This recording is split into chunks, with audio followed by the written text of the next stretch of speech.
Adaptive expectations, that the piece that I'm working on for Figure 3 is a piece that's sort of slowly evolving from sort of residencies and projects I've done earlier last year to a big show I'm having as part of Glasgow International.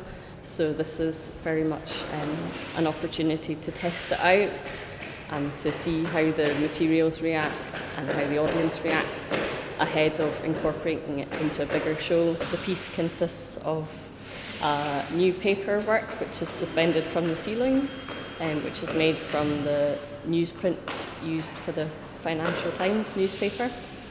And to that I've just done a very slight intervention, which is to sort of fringe the edges using a shredder, so that now it has a sort of reference to maybe a flying carpet. A hint of that meaning is that it's sort of aspirational and otherworldly and sort of to do with fantasy. So I choose my materials very carefully because they've got specific meanings associated with them.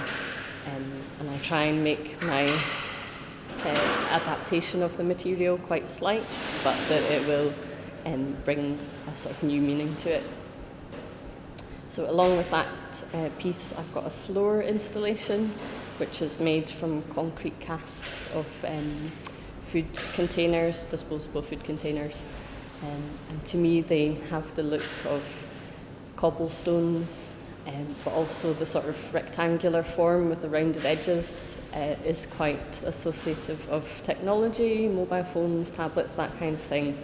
I'm sort of trying to suggest areas that are relevant today, but using quite an antiquated form of a kind of cobbled street. But also the reason why I've chosen that material is because when you walk on it, it sort of cracks and gives way under your foot, or certainly the way I've made it. So I'm hoping that will give the viewer a physical experience of sort of precarity and unstableness.